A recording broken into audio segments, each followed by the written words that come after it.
This is Gautam and welcome you to my YouTube channel study spot. और आज हम यहाँ पे आपके लिए लेकर के आए हैं अलजेब्रा ऑफ कंटिन्यूटी। कंटिन्यूटी में पहला लेक्चर आप लोग देख चुके होंगे जो कि आपका बहुत ही इंपॉर्टेंट था। यहाँ पे अलजेब्रा ऑफ कंटिन्यूटी हम लेकर के आए हैं और इसमें क्या क्या बातें हैं ये हम ध्यान से समझते हैं। सबसे पहले सर हम तो फंक्शंस जान गए हैं कि एक फंक्शन मान लीजिए f ऑफ x है और दूसरा फंक्शन है g ऑफ x। तो इसका अभी बहुत कुछ पढ़ाना मुझे बाकी है, तो आई होप कि आप लोग को यहाँ तक अच्छे से क्लियरिफाई हो चुका होगा जो पिछली वीडियोस में आप लोगों ने देखा था। आइए अलजेब्रा ऑफ कंटिन्यूटी क्या कहता है। तो जाहिर सी बात है सर कि अगर ये अलजेब्रा की बात कहता है तो यहाँ पे डायरेक्टली बात होगी या तो अलजेब्रा यानी प्लस माइनस मल्टीप्लाई और divide. Simple as that. Let f of x and g of x be two continuous functions on a given domain D।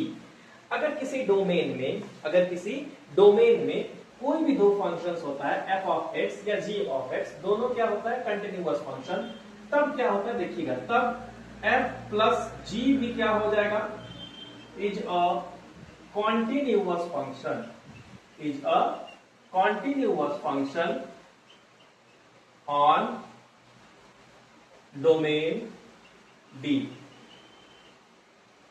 उसके बाद f माइनस जी भी अगर हम कर देते हैं तो आप उसका सब्ट्रैक्ट कर दीजिए, वो भी क्या हो जाएगा, कंटिन्यूअस फंक्शन ही हो जाएगा। तीसरा अगर मैं बात करूं, अगर मैं इसका मल्टीप्लाई भी कर देता हूं तो भी ये क्या हो जाएगा, आपका कंटिन्यूअस फंक्शन ही हो जाएगा। आई होप आपको यहां समझ में आ रहा होगा। नंबर 4 अगर मैं कर दूं f बाई जी, अगर ये भी कर देते हैं तो ये भी एक कौन सा फंक्शन हो जाएगा, आपका कंटिन्यूअस फंक्शन ही हो जाएगा। डन है सर। नंबर 5वां, अगर कोई फंक्शन है, सपोज दैट कि अगर कोई भी फंक्शन f हो या g हो, अगर उसमें किसी भी कोई भी कांस्टेंट से, मान लो लैम्डा से गुना हो जाता है फंक्शन में, तो ये भी एक क्या हो जाएगा, कॉन्टिन्यूअस फंक्शन ही होगा डोमेन D पे। क्यों? क्योंकि पहले ही आपने डोमेन D ले चुका है। अब ध्यान देने वाली बात यह है कि अगर मैं कहता हूं कि sin x is a continuous function तो वो आपका सही है, ठीक है। अगर ऐसा लग रहा है तो ये गलत है बाबू। sin x एक कंटिन्यूअस फंक्शन है अपने डोमेन में, ठीक है। कोई भी कंटिन्यूअस फंक्शन होगा अपने डोमेन में, नॉट एवरीवेयर, ठीक है। अगर हम कहते हैं tan x is a continuous function तो गलत है, लेकिन अगर हम कहते हैं tan x is a continuous function in its domain, अगर वो अपने डोमेन में है तब वो बात सही हो जाएगी। ध्यान देना इसको। तो sin x हो, cos x यानी ट्रिग्नोमेट्रिक फंक्शंस भी कॉन्टिन्यूअस फंक्शंस हो सकते हैं कुछ हद तक, जैसे उसमें से कुछ जैसे sin x हो गए, आपका cos x हो गए, tan x हो गए। तो ये सब चीजें जो है आपका कंटिन्यूअस फंक्शंस कब कहलाएगा, तो वो अपने डोमेन में कहलाएगा, एवरीवेयर नहीं हो सकता है। चलिए आगे बढ़ते हैं। तो आई होप कि ये आपको क्लियरिफाई हो चुका होगा। तो अब हम आगे देखते हैं, एक और आपका है इसी में जिसे हम कहते हैं पॉलिनोमियल फंक्शन। क्या कहते हैं बच्चों, पॉलिनोमियल फंक्शन। आप चिंता नहीं करिएगा, आपके लिए हम एकदम बेहतरीन चीजें ढूंढ करके लाएंगे। इससे पहले लिमिट का वीडियो आप लोग देखे होंगे। आई डोंट थिंक सो कि ऐसा लिमिट का एक्सप्लेनेशन वाला वीडियो या ऐसा एक्सप्लेनेशन आपको कहीं क्लास में मिला होगा। तो यहां पर हम देखते हैं पॉलिनोमियल फंक्शन के बारे में। तो अगर कह दिया जाए polynomial function is a continuous function, is a continuous function, तो बस अब हम इसको यही देखने जा रहे हैं कि कोई भी बाबू पॉलिनोमियल फंक्शन जो होता है वो कंटिन्यूअस फंक्शन ही होता है। आई होप कि आपको ये समझ में आ गया हो, कंटिन्यूअस ऑन डोमेन D पे यहाँ पे, ठीक है। इसको हम मिटा देते हैं। तो यहां तो ये क्लियर हो गया कि अगर दो वो फंक्शन, कोई भी अगर कंटिन्यूअस फंक्शन है तो उसका आप ऐड कर लो, सब्ट्रैक्ट कर लो, मल्टीप्लाई कर लो या फिर डिवाइड कर लो, वो अपने डोमेन में क्या रहेगा, हमेशा क्या रहेगा, आपका कंटिन्यूअस ही रहेगा।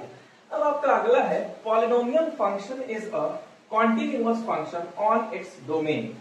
अब देखिए ध्यान से, इसके लिए मैं थोड़ी सी बुक की हेल्प इसलिए ले रहा हूं क्योंकि यहाँ पे एक इक्वेशन है जिसके थ्रू मैं यहाँ पे आपको बताऊंगा। इक्वेशन ऐसा है, देखते हैं। प्रूफ आपका ये रहा। अब इसको क्यों ध्यान से समझना है बच्चों, इसको ध्यान से इसलिए समझना है क्योंकि सारे क्वेश्चंस इसी पे आने वाले हैं। एक पूरा का पूरा 4-5 क्वेश्चंस का एक बंडल आएगा जो कि पॉलिनोमियल फंक्शन पे ही आपका रहेगा। जैसे एक पॉलिनोमियल फंक्शन है, let p x is equal to a to the base 0 plus a1 x plus a2 x square. बात समझिएगा, ऐसे ऐसे बढ़ते जाएगा, प्लस a3x क्यूब। तो जब ये ऐसे ऐसे आगे की ओर बढ़ता जाएगा तो जाहिर सी बात है जब ये आगे बढ़ता जाएगा तो एक समय आएगा कि जब बढ़ते बढ़ते an xn पे आके रुकेगा, an xn पे आके रुकेगा। और यहां पे ध्यान देने वाली बात यह है कि a to the base n is not equal to 0 and ai जो भी i यानी कि यहां 1 2 आप लिखते जा रहे हैं ये आपका रियल नंबर होना चाहिए, ठीक है। और दूसरा बात आपका यहां पे जो x है वो बिलोंग्स टू नेचुरल नंबर होना चाहिए, ठीक है। यहां पे ये सॉरी x बोल दिया, n जो होगा वो आपका एक नेचुरल नंबर होगा, तो इस बात का ध्यान देना है। तो अब इसको हम लोग देखते हैं कि आखिर इसमें क्या होता है। जैसे मान लेते हैं let c be any arbitrary. अच्छा, आर्बिट्रेरी का मतलब क्या होता है, ध्यान दीजिएगा। आर्बिट्रेरी का मतलब होता है मनमाने ढंग से लिया हुआ, मतलब कोई भी जो आपको संख्या समझ में आ रहा है वो आप डिजिट ले सकते हैं। तो एक c है, तो यहां पे बच्चों देखिएगा क्लियरली यहां पे क्या हो जाएगा। अगर मैं देखो p of x is equal to इतना है तो जाहिर सी बात है कि p of c is equal to क्या हो जाएगा, देखिएगा c0 plus c1x plus c2x square plus c3x cube plus dot dot dot cnxn। Done है, यहां पर कोई दिक्कत नहीं है, यहां पर कोई दिक्कत नहीं है। तो अब हम आगे देख लेते हैं कि अगर इसको हम लोग प्रूफ करने की ओर आगे बढ़ते हैं तो फिर इसका किया गया है लिमिट। क्या किया गया बच्चों, लिमिट। तो limit x tends to c पे अगर हम करते हैं, क्या करते हैं बाबू, c पे, तो p ऑफ x क्या हो जाएगा देखिएगा। तो sir limit x tends to c, x tends to क्या यहां पर किया गया है c। तो जब x टेंड्स टू यहां पे c किया गया तो यहां पे और क्या क्या मिल सकता है, यहां पे हम ये लोग देखते हैं। एक थोड़ी सी एरर हो गई है, एरर क्या हो गई यहां देखते हैं ध्यान से। जब यहां पे p ऑफ c हम लोग लिखे हैं तो जाहिर सी बात है कि x के जगह पे c जाएगा, तो यहां पे क्या हो जाएगा a0 a1c plus a2c square plus a2c cube plus dot dot dot dot plus ancn। अब हम इसका लिमिट लगाए हैं तो क्या होगा देखिएगा, लिमिट ऑफ px। तो बाबू जब x के जगह पे हम c रखेंगे, x पे क्या रखेंगे c, तो पहले तो हम लोग ऐसे ही लिख देते हैं a1x क्योंकि x यहां पे plus a2x square plus dot dot dot dot plus anxn। चलिए आगे बढ़ते हैं, यहां से कोई दिक्कत नहीं होगी। इसमें जब हम आगे जाते हैं, हाँ ये वाला ऊपर होगा, इसमें जब हम आगे जाते हैं तब यहां पे क्या हो जाएगा कि लिमिट जब हम लगा दिए हैं तो x का c का वैल्यू हम लोग रख के देखते हैं। c का वैल्यू रखने से हमें क्या पता चलेगा कि a0 plus a1c plus a2c square plus dot dot dot plus anc to the power n। और यहां पे ये आने का मतलब साफ साफ है कि limit x tends to c p of x is equal to p of c। अब देखिए यहां पे लिमिट अगर हम लगाए हैं x टेंड्स टू c पे और p ऑफ x जो कि बराबर किसके हो गया, p ऑफ c के। बाबू इसीलिए हम आपको लिमिट पहले पढ़ा दिए। अभी देखिए यहाँ किस तरह से लिमिट का यूज आ रहा है, और लिमिट का यूज करने में हमें किस चीज से बचना होता है। तो सर लिमिट का यूज करने से हम लोग को बचना होता है आपको इनडिटरमिनेट फॉर्म से। जो 7 इनडिटरमिनेट फॉर्म मैंने बताए थे उन 7 इनडिटरमिनेट फॉर्म से बचते हुए हमें आगे निकलते हुए क्वेश्चंस को सॉल्व करना होता है।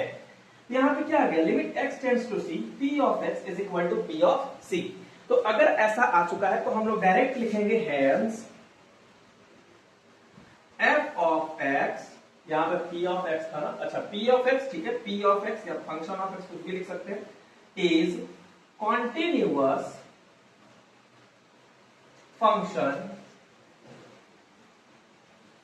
That means polynomial function is a continuous function. लिख सकते हैं हम लोग, दैट इज पॉलिनोमियल फंक्शन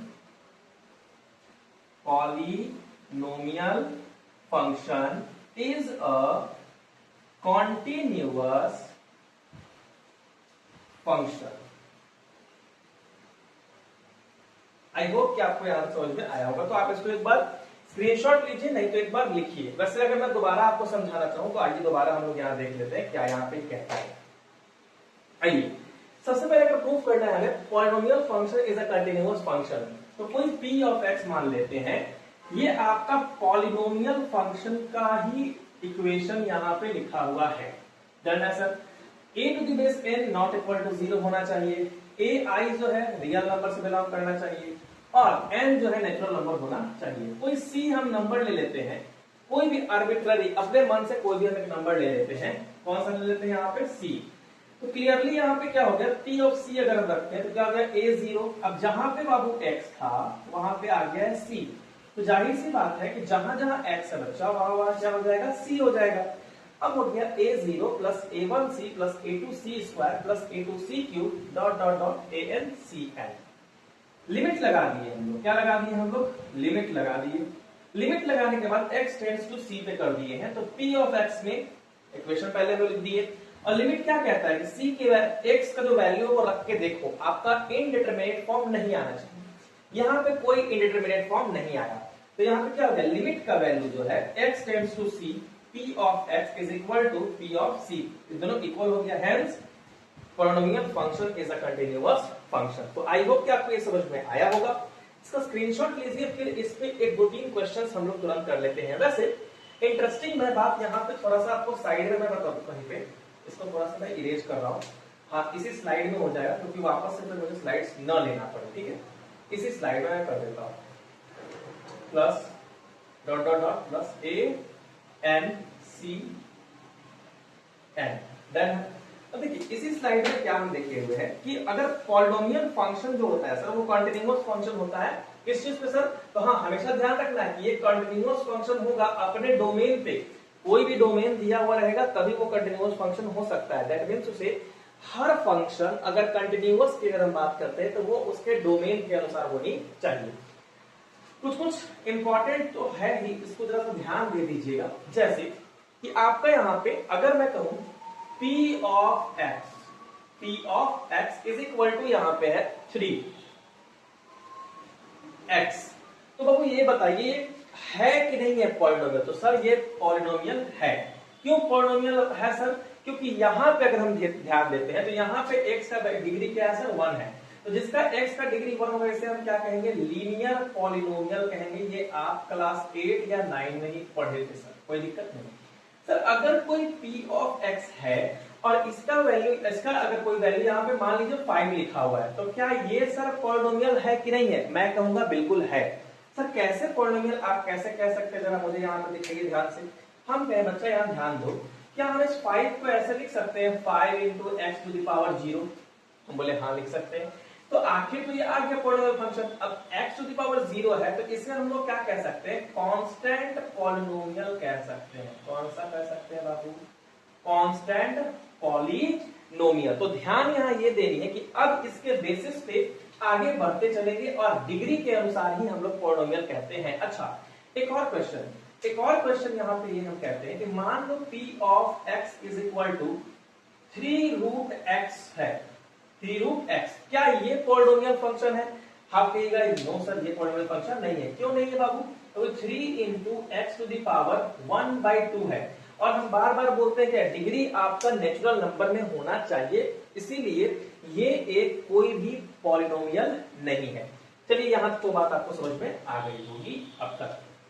कुछ और बातें हैं जो हमें जान लेनी चाहिए। क्या जान लेनी चाहिए, यहां ध्यान दीजिएगा।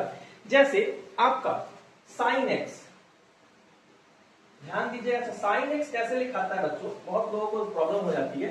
कुछ लोग ऐसे लिख देते हैं ये, तो बाबू ये गलत है, ये गलत है। ऐसे नहीं लिखाता है sin x ऐसे, मतलब ये तीनों लेटर एक समान होने चाहिए। ये भी छोटा होना चाहिए, ये भी छोटा, ये भी छोटा होना चाहिए। ये sin x बिल्कुल क्या है आपका, सही है।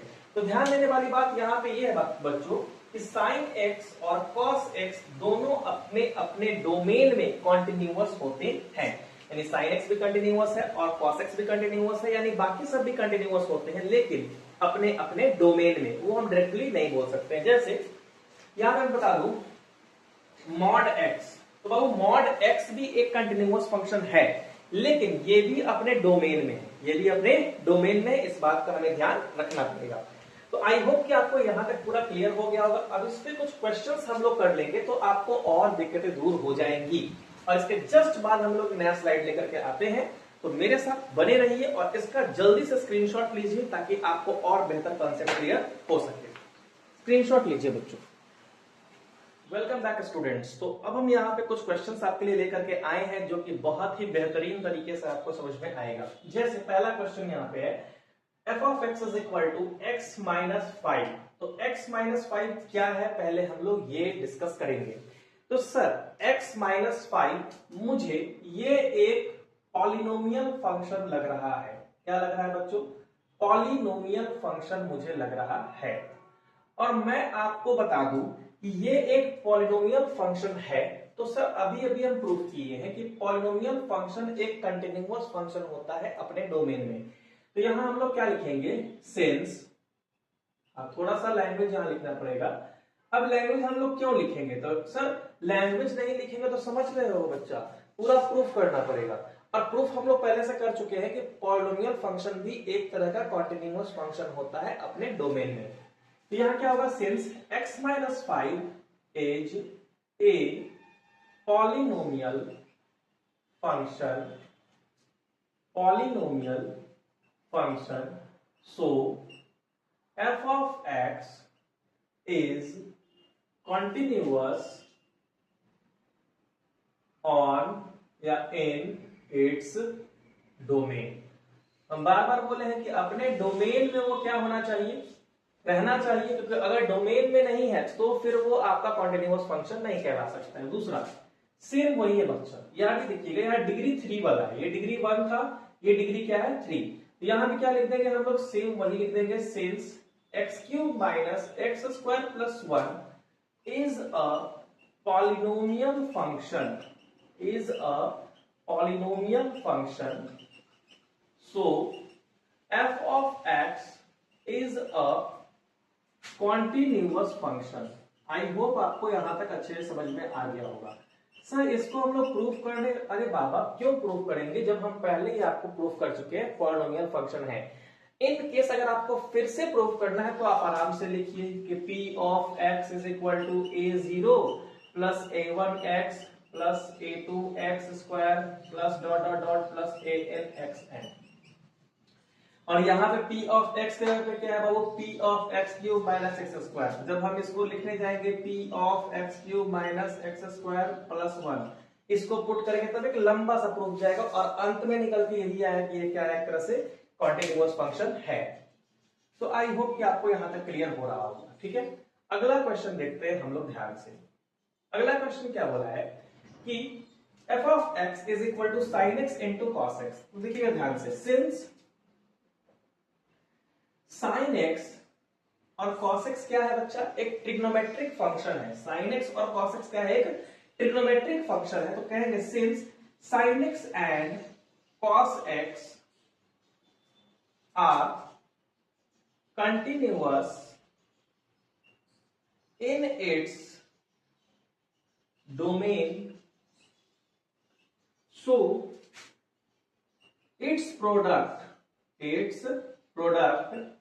that is sin x into cos x is also continuous function in its domain। Same आप लाइन यहां पे भी अप्लाई कर सकते हो, सिर्फ यहां क्या हो जाएगा? साइन एक्स, यहां पे क्या हो जाएगा? So its sum that is, अगर मैं कहूं तो आपके लिए लिख ही देता हूं यहां पे वरना और कंफ्यूजन ना हो जाए। यहां पे वापस से वही लिखेंगे, since sine x and cos x are continuous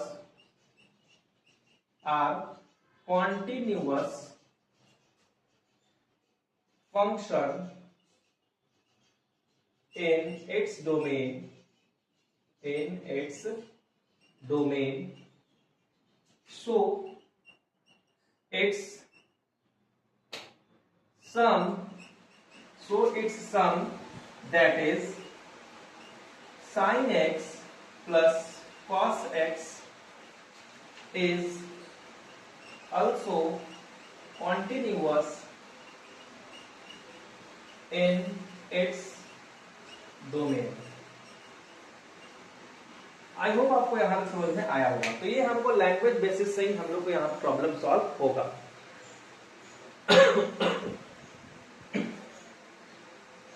चलिए यहाँ तक क्लियर हो गया सर। तो जैसे कि आप देख पा रहे हैं कि पॉलिनोमियल फंक्शन था, इसलिए क्या हो गया, कॉन्टिन्यूअस हो गया। ये आपका क्या यहाँ पे था, ये आपका ट्रिग्नोमेट्रिक फंक्शन था जो कि अब पहले से ही कॉन्टिन्यूअस था, तो बाद में भी ये क्या हो गया, आपका कॉन्टिन्यूअस हो गया। इसके अगले स्लाइड में हम लोग एक थ्योरी देखने जा रहे हैं जिसमें हम कहते हैं कंपोजिशन ऑफ फंक्शंस। क्या कहते हैं, कंपोजिशन ऑफ फंक्शन, जिसमें दो फंक्शंस आएंगे, एक आएगा f ऑफ x और दूसरा आएगा g ऑफ x। दोनों फंक्शंस के बारे में हम अच्छे प्रकार से देखेंगे और समझेंगे कि किस किस प्रकार से वो होता है। ये आप इसका स्क्रीनशॉट ले लीजिए, फिर हम तुरंत अगले स्लाइड में आपको दिखाते हैं कंपोजिशन ऑफ फंक्शंस के बारे में, ठीक है।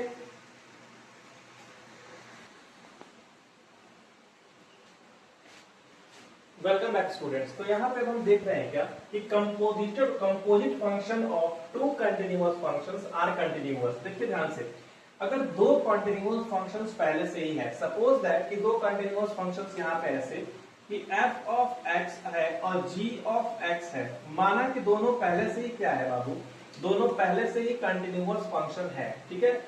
If it is continuous function from earlier, then we can say that कि its composite functions will be also a continuous function, यानी इसका composite functions भी क्या होगा, continuous functions होगा। तो आइए यहाँ ध्यान देते हैं, composite functions का मतलब क्या कहते हैं बाबू। देखिए ध्यान से, as for example बच्चों, यहाँ पे आपका दो फंक्शन दिया हुआ है, ठीक है। एक फंक्शन है बच्चा f ऑफ x और दूसरा फंक्शन है आपका g ऑफ x।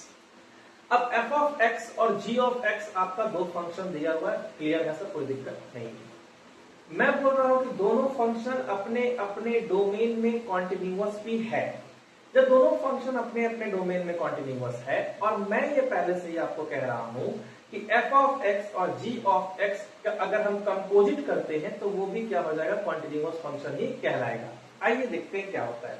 तो सबसे पहले तो यहाँ पे हम लोग इसमें ये सीखेंगे कि f of x g of x होता क्या है। तो ये हम लोग फंक्शन में ऑलरेडी पढ़ चुके हैं, तो यहाँ क्या है ना, आसानी होगी। जैसे कंपोजिट फंक्शन क्या है, late f of x and g of x be two composite functions, then f of g of x को हम इसको ऐसे लिख सकते हैं, f of g of x। बिल्कुल सर, इसको लिख सकते हैं g of f of x, बिल्कुल लिख सकते हैं, कोई दिक्कत नहीं है। सर अगर तीसरे की मैं बात करूं, अगर तीसरा अगर ऐसे हम लोग लिख सकते हैं कि नहीं, क्या हम लोग लिख सकते हैं सर, फंक्शन ऑफ fx, हम बोले हाँ लिख सकते हैं। तो ये हो जाएगा function of f of x। g of gx भी हो सकता है सर, हम बोले हाँ बिल्कुल हो सकता है। तो इसको हम लोग क्या लिख सकते हैं, g of g of x। I hope आपको यहां तक समझ में आया होगा। अब इस पे कुछ आपको मैं टर्मिनोलॉजी में बता देता हूं यहाँ पे कि क्या क्या हो सकता है, कैसे कैसे ये हो सकता है। आइए इसके बारे में भी हम लोग जान लेते हैं। जैसे अगर मान लेते हैं कोई फंक्शन f ऑफ x दिया हुआ है, f of x is equal to x plus 3, ये एक कॉन्टिन्यूअस फंक्शन दिया हुआ है। f ऑफ x क्या है, x प्लस 3 एक कॉन्टिन्यूअस फंक्शन है। और g of x suppose that मान लेते हैं हम लोग sin x, क्या मान लेते हैं, sin x, जो कि ये भी एक कॉन्टिन्यूअस फंक्शन ही है। तो बच्चों अगर आपसे पूछ दिया कि find number 1 f of g of x, तो हम लोग क्या करेंगे, देखिए ध्यान से। तो यहाँ पे क्या होगा, f of g of x ऐसे होता है। देखिए ध्यान से क्या है सर, सिंस जब f of x is equal to x plus 3 है, मतलब यहाँ जब x है, यहाँ क्या है बच्चों, x है, ध्यान दीजिएगा ध्यान से। जब यहाँ पे x है तो यहाँ पे क्या हुआ, x प्लस 3, यहाँ पे क्या है gx, तो क्या हो जाएगा function of gx plus 3, that is function of, अब सॉरी यहाँ पे gx है, तो gx यहाँ पे कौन सा है बाबू, sin x है, तो sin x है तो वो भी हम लोग लिख सकते हैं, कोई इशू नहीं है। लेकिन g ऑफ x के जगह पे हम लोग x प्लस 3 भी यहाँ पे लिख सकते हैं, वो सिंपल ज्यादा पड़ेगा। कैसे सर, f ऑफ x अभी x प्लस 3 था, तो f ऑफ g क्या हो जाएगा, तो sir g of x plus 3, कोई दिक्कत नहीं। सर f ऑफ, अब g ऑफ x कितना दिया हुआ है सर, sin x, तो यहाँ पे क्या हो जाएगा, f of g of x बराबर क्या हो जाएगा, sin x plus 3। This is your answer. बात समझ में आ गया? सर एक और समझा दीजिए। हम बोले कोई दिक्कत नहीं, आइए g ऑफ x हम लोग समझते हैं यहां ध्यान से। तो g ऑफ x को हम लोग ऐसे लिख सकते हैं कि g of f of x। हम बोले हाँ बिल्कुल ऐसे लिख सकते हैं, कोई इशू नहीं। ऐसे लिखने के बाद हम ये देखते हैं कि g of f of x की मैं बात करूं तो g ऑफ, अब f ऑफ x कितना है देखिए ध्यान से, f ऑफ x है हमारा x प्लस 3, तो ये भी हम लिख सकते हैं, कोई इशू नहीं है। लेकिन जब हम देखते हैं कि g ऑफ x मेरा यहाँ पे क्या है sin x है, तो हम सीधा यहाँ पे क्या लिख देते हैं, f ऑफ x हमारा क्या है x प्लस 3, तो यहाँ लिख देते हैं x प्लस 3, कोई दिक्कत नहीं। अब देखिए g ऑफ x हमारा sin x है, तो g ऑफ x प्लस 3 क्या हो जाएगा sin x plus 3। This is your answer. I hope आपको ये दोनों अच्छे से क्लियर हुआ होगा। और अगला टॉपिक जो हमारा होगा, बस आपको मैं तुरंत बता ही देता हूं कि अगला टॉपिक आपका क्या होगा।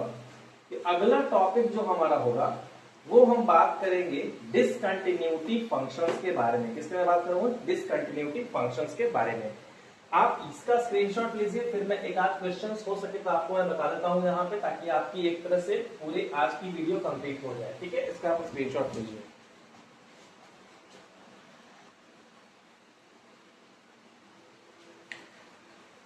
Welcome back students. तो यहाँ पे आपको मैं एक क्वेश्चन लेकर के आया हूं आपके लिए कि if function of x is equal to x square 0 is less than equal to x is less than equal to 1, that means to say कि इसमें अगर मान लीजिए, इसको मैं शॉर्ट में यहाँ पे आप लोगों को समझा रहा हूं, इस क्वेश्चन को ध्यान दीजिएगा। सर अगर x की वैल्यू ठीक है 0 से लेकर के 1 से छोटा, दैट मीन्स टू से कि 0 प्लस पे और 1 से छोटा यानी 1 माइनस पे अगर रहेगा तो हम लोग लेंगे x स्क्वायर। डन है, कोई दिक्कत नहीं है। आइए, अगर वैल्यू आपका x का 1 से बड़ा और 2 से छोटा रहेगा तो हम लेंगे 2x माइनस 1। डन है सर, 2 से छोटा मतलब 2 का माइनस यहाँ पे होगा।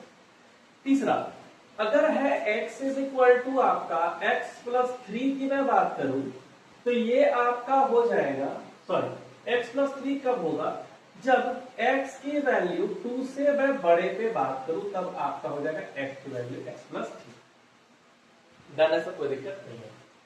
सर यहां पे मुझे डाउटफुल पॉइंट लग रहा है दो। एक तो 0 की तो मैं बात ही नहीं कर रहा हूं सर, मुझे डाउटफुल पॉइंट लग रहा है दो जगह। क्यों सर? क्योंकि एक है 0 पे अगर मैं बात करता हूं तो सिर्फ एक ही फंक्शन है, दैट इज एक्स स्क्वायर। लेकिन अगर मैं 1 की मैं बात करता हूं बच्चों, तो 1 पे यहाँ पे दो फंक्शंस है। कौन कौन सा? एक है 2x माइनस 1 और एक है x प्लस 3। तो मेरा डाउटफुल पॉइंट ये सब है 1 और 2।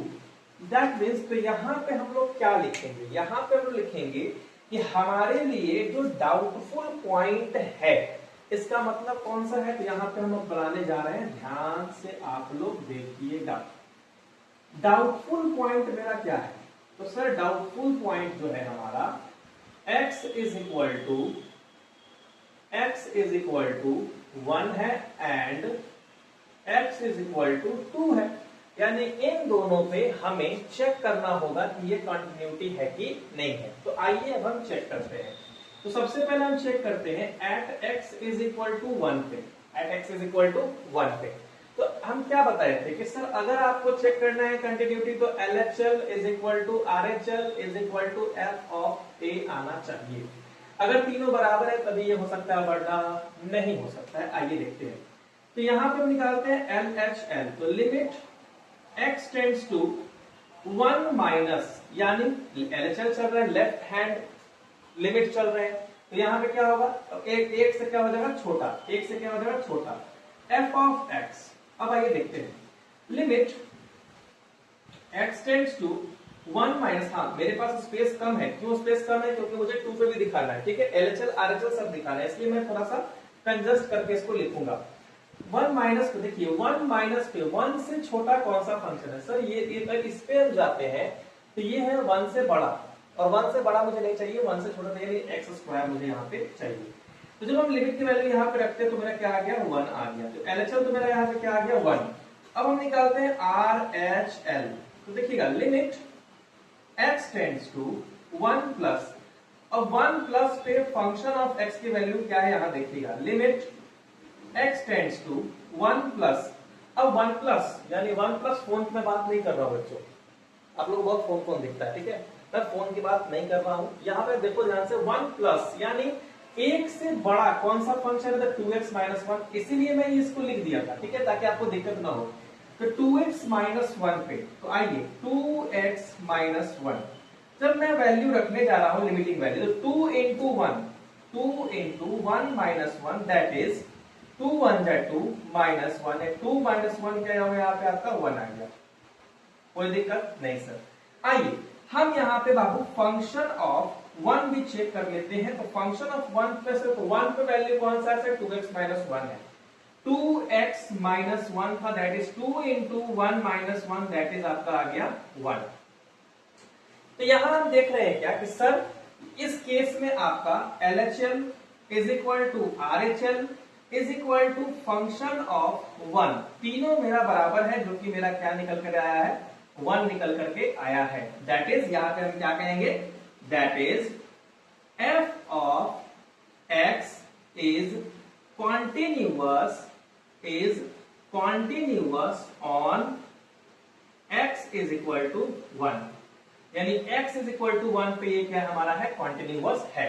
चलिए डाउटफुल पॉइंट में हम पहला वाला तो सॉल्व हम लोग यहाँ पे कर लिए। चलिए हाँ बाबू मेरे पास बोर्ड छोटा है, इस वजह से मैं इसको कंजस्टेड वे में लिख रहा हूँ, हालांकि अब कोई दिक्कत नहीं, LHL निकाले, RHL निकाले, f(1) निकाले, और कंटिन्यूअस का यही तो रूल कहता है कि LHL, RHL और f(a) होना चाहिए। आइए अब बच्चों at x is equal to 2 पे हम देखते हैं, यहां पे क्या है सर, आइए लिमिट LHL जब हम निकालते हैं तो लिमिट x टेंड्स टू 2 से छोटे पे पहले हम चलते हैं फंक्शन ऑफ x, तो बताइए लिमिट x टेंड्स टू 2 से छोटा वाला कौन सा है, यानी f ऑफ x, देखिए 2 से छोटा, ये 2 से बड़ा हो जा रहा है, ये 2 से छोटा है दैट इज 2x - 1। आइए लिमिटिंग वैल्यू हम रख रहे हैं, लिमिटिंग वैल्यू रखने जा रहे हैं, तो देखिएगा 2 into 2 - 1 दैट इज 2 2 4, 4 - 1 आपका आ गया 3, कोई दिक्कत नहीं सर। आइए हम निकालते हैं RHL बच्चों, RHL जो हम निकाल रहे हैं तो limit x tends to 2 plus function of आपका हो गया x, limit x tends to 2 plus, अब फंक्शन ऑफ x क्या दिया है 2 प्लस, यानी 2 से बड़ा वाला फंक्शन कौन सा है बच्चों, x + 3, x + 3 पे हम यहाँ पे ध्यान देते हैं, तो क्या हो जाएगा 2 रख के, तो 2 + 3, जब जैसे ही हम लिमिटिंग वैल्यू रखने गए तो यहाँ पे मेरा आ गया 5, तो क्या मैं f(2) निकालने जाऊं, तो चलिए अगर मैं निकाल भी लेता f(2), तो f(2) की कोई जरूरत यहाँ पे नहीं है, क्यों नहीं जरूरत है, क्योंकि f(2) का दिया है x + 3, तो x + 3 पे क्या निकलता है, वही निकलता है 2 + 3 इज इक्वल टू आपका निकल गया 5। तो सर इसकी बात आगे क्यों करूं, क्यों मैं बात करूं, क्योंकि सर यहाँ पे LHL is not equal to RHL, so यहाँ पे क्या लिखेंगे, f of x is not continuous on x is equal to क्या हो गया, हाँ 2 पे ये कंटिन्यूअस नहीं है, जबकि 1 पे ये कंटिन्यूअस है। आई होप आपको ये वाला पॉइंट अच्छे से समझ में आया होगा। ये वाली चीजों को मैं इसलिए लिख देता हूं ताकि मुझे दिक्कत ना हो कि 1 माइनस पे कौन लेना है, 1 प्लस पे कौन लेना है। ये वाली चीज एक यूनिक चीज है जो आप लोग अपने क्लासेस में जान चुके होंगे या आपके टीचर समझा चुके होंगे, मेरे साथ आप ऐसे ही बने रहिए। क्या मैं अभी इसी वीडियो में पूरा मैं खत्म कर दूं? अगर आप कहते हो तो मैं इसी वीडियोस में पूरा मैं खत्म कर देता हूँ, कौन सा, कंटिन्यूअस, क्योंकि इसके बाद आपका सिर्फ एक ही टॉपिक बचा हुआ है जिसको हम लोग कहते हैं डिसकंटिन्यूटी। क्या कहते हैं, डिसकंटिन्यूटी कहते हैं। और डिसकंटिन्यूटी क्या है, मैं अगर आप कहोगे तो इसी वीडियो में खत्म कर देता हूं, और आई थिंक सो तो मुझे खत्म कर देना चाहिए। क्यों, क्योंकि वीडियोस को लंबा खींचने से कोई फायदा नहीं है बच्चों, कि आज मैं वीडियो डालूंगा इसका, फिर वीडियो डालूंगा डिसकंटिन्यूटी का, तो थोड़ा गैप हो जाएगा।